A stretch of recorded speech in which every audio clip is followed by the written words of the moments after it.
Queridos irmãos e irmãs, filhos e filhas em Cristo que nos acompanham pelas nossas redes sociais, também todos nós que celebramos esta Santa Missa nesta igreja. Hoje nós celebramos a liturgia do dia do Natal do Senhor. A igreja celebra nesse mistério 4 missas. Aqui nós temos o costume de celebrar 2, a da noite e a do dia. Mas existe ainda a missa das vésperas, celebrada ontem à tarde, nós não celebramos. E existe a missa da aurora, celebrada hoje de madrugada, nós também não celebramos. Nessas 4 liturgias, a igreja nos mostra os 4 nascimentos de Deus. Deus nasce na eternidade. Nós hoje vamos rezar o credo niceno-constantinopolitano, e o credo nos fala que Deus é gerado pelo Pai, que o Filho é gerado pelo Pai, não criado. Ele nasce eternamente. Só pode ser filho quem tem um Pai. Então ele é gerado pelo Pai eternamente. É um dos nascimentos. Também o Filho nasce na história, pelo ventre de Maria. Nós celebramos na liturgia da noite ontem o mistério do nascimento na história. Por isso que o evangelho de ontem falou pontualmente dados históricos. Ele nasceu quando Otaviano Augusto era imperador de Roma, quando Quirino governava a Síria. Se pudesse, o evangelista colocaria mais dados históricos para dizer que ele nasceu na história. E ele também nasce, além de nascer de Deus eternamente gerado, nascer da história, ele nasce em nossos corações. Ele nasce em nossos corações. Também ele nasce nos sacramentos da igreja. São os 4 nascimentos de Deus. E hoje nós contemplamos sempre na liturgia do dia o nascimento na eternidade do Filho de Deus. Ora, minha gente, tudo que foi criado, nos disse o Evangelho de João que nós ouvimos hoje, foi criado por meio da palavra. O que é a palavra? O que é a palavra? Perguntar para qualquer um de vocês, o que é a palavra de Deus? Nós, às vezes, vamos responder, a palavra de Deus é a Bíblia, não é? Talvez você tenha pensado isso, mas a Bíblia é um papel, A Bíblia, ela é uma expressão da palavra. A palavra, ela é uma pessoa. Primeiro, uma pessoa divina, Depois, essa pessoa divina se torna uma pessoa humana. Então, a palavra é uma pessoa. A Bíblia é uma expressão dessa palavra. A Bíblia é uma comunicação, é algo que fala da palavra. A palavra no grego é o logos, no latim é o verbum, e no português é a palavra ou verbo. Olha, nós temos Deus, desde toda a eternidade existe. Deus não tem começo, meio nem fim. Ele é, e sempre foi e sempre o será. Pai, Filho e Espírito Santo, 3 pessoas em um só Deus. A palavra é a segunda pessoa da Trindade, é o Filho. Ele é a palavra. E a palavra, ela ama o Pai num amor infinito. O amor de Deus, ele é tão grande que não cabe nele mesmo. E Deus, ele tem necessidade de comunicar o seu amor para algo que está fora dele, Porque se não acontece isso, não existe amor, Quando você se percebe muito egocêntrico, egoísta, olhando para você, seus gostos, tem que ser tudo do seu jeito, você não está levando muito em conta o seu outro, isso quer dizer que você não ama, porque o amor, ele existe na alteridade, senão não é amor. Não é amor, é um sentimento, é uma paixão, pode ser qualquer coisa. O amor, ele olha e privilegia o outro. Mas Deus na eternidade não tem um outro, senão Ele mesmo. Por isso Deus decide criar a obra da criação, para poder amá-la. Aí Deus diz a Ele mesmo: agora eu amo não somente a mim, mas eu amo alguém que não faz parte de mim, que não sou eu, que é a obra da criação. Então Deus faz tudo, Deus cria todas as coisas. Então no princípio era a palavra, o Filho que estava com o Pai e com o Espírito Santo. E a palavra estava com Deus, com o Pai, e a palavra também era Deus. Começamos a leitura do Evangelho de hoje dessa maneira. Se não entende, parece que João tomou umas cachaça, né? Escreveu umas coisas que não dá para entender nada, né? Não, mas dá para entender.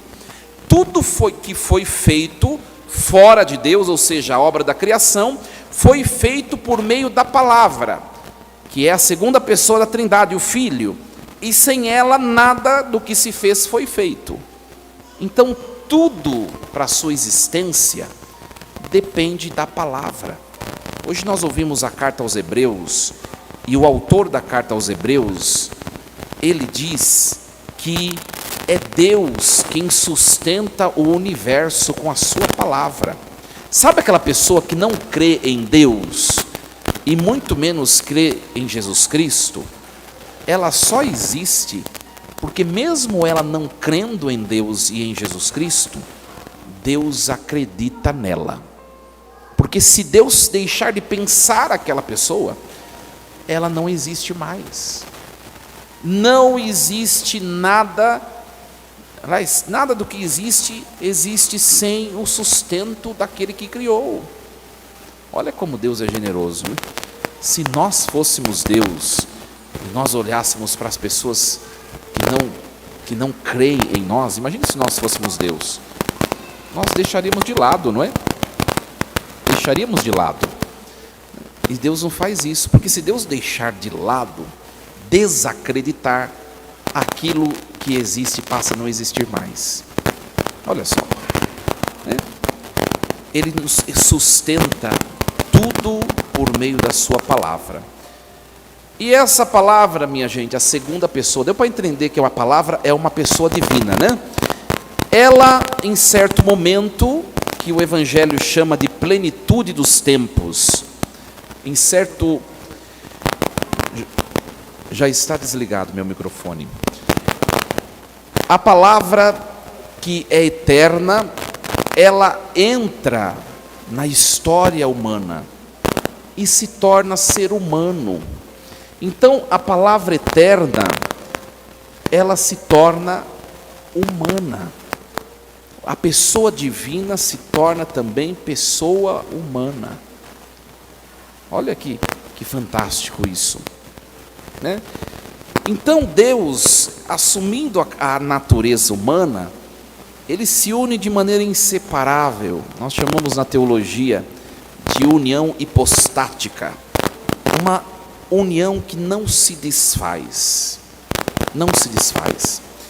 Quando nós celebramos a missa, né, na liturgia da missa, essa união de Deus com a humanidade, ela é expressa no ofertório, quando o sacerdote ou o diácono deposita no cálice de maneira abundante o vinho, né? Coloca no cálice o vinho e bastante vinho, né? Tem padre que é miserável, né? Põe 2 gotinhas, porque o vinho representa a divindade e Deus, ele é abundante. Deus, ele é abundante.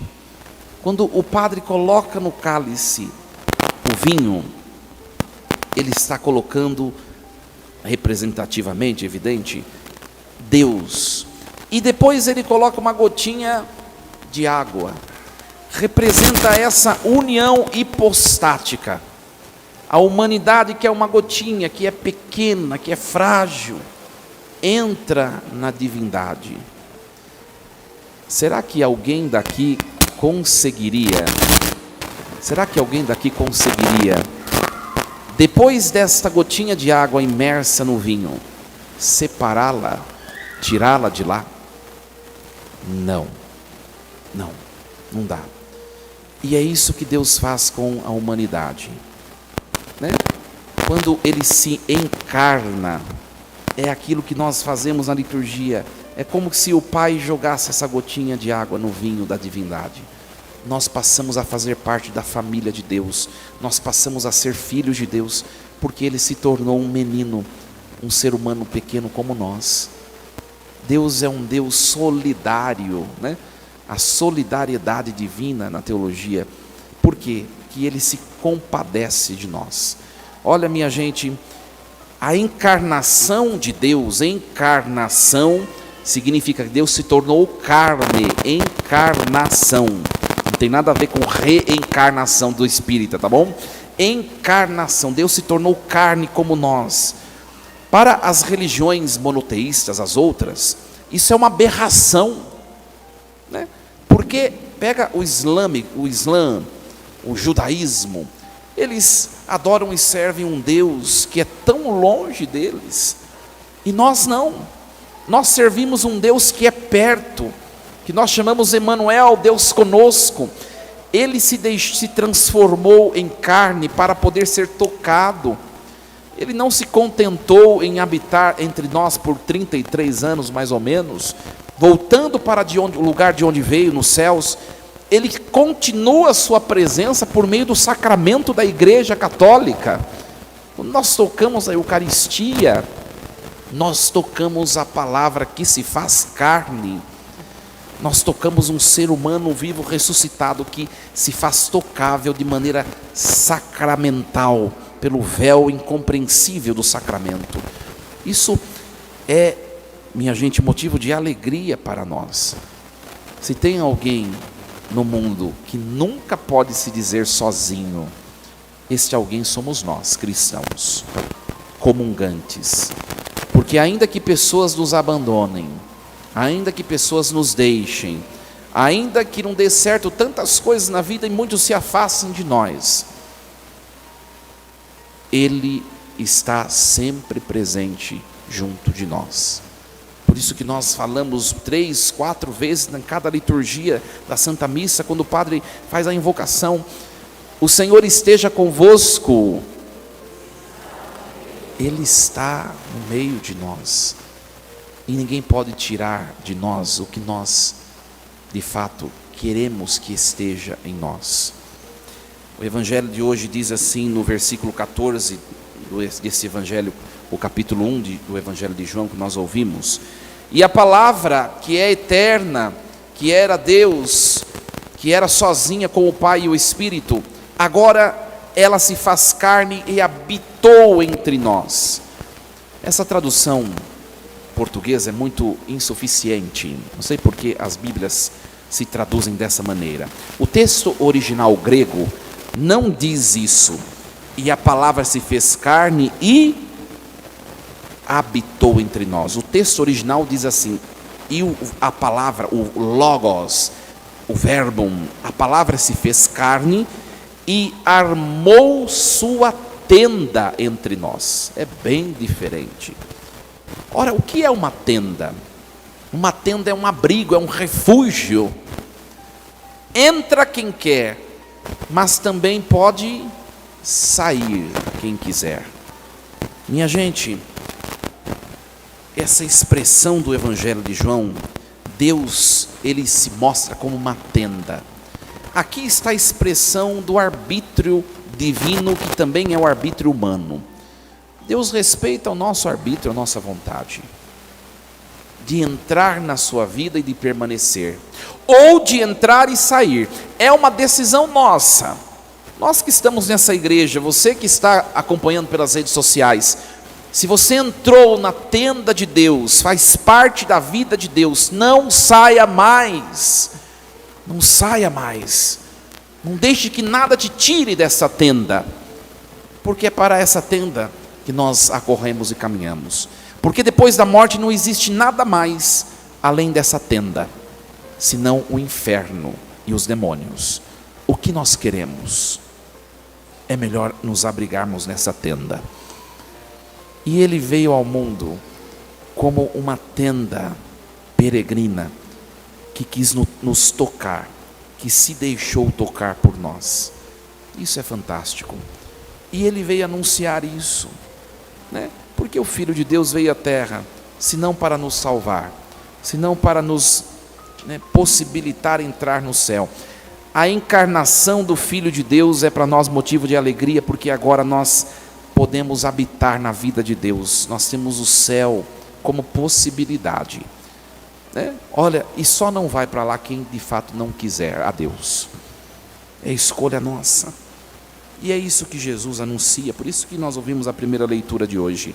Como são belos andando sobre os montes os pés de quem anuncia e prega a paz, de quem anuncia o bem e prega a salvação.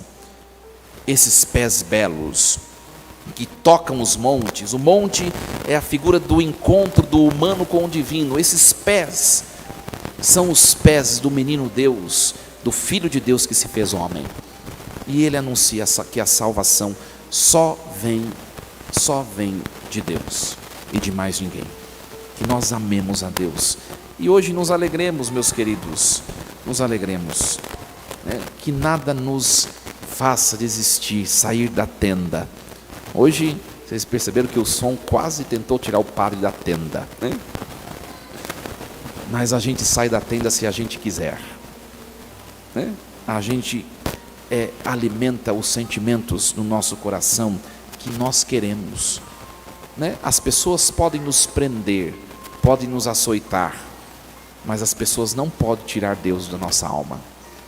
É a única coisa que as pessoas não podem fazer. As pessoas podem fazer de tudo o que quiserem conosco, mas elas não podem condicionar os nossos sentimentos, a nossa vontade, a nossa decisão. Isso somos nós quem fazemos. Nós deliberamos, às vezes, o mal, com os maus sentimentos, os nossos pensamentos, mas nós também podemos fazer pelo bem. E é isso que a palavra de hoje nos convida. Que nós amemos esse mistério da encarnação e ele nos ajude a nos percebermos amados por Deus. Olha, Deus eterno, ele se volta para nós e nos entrega como ser humano, seu Filho. Alegremos-nos. Assim seja. Amém.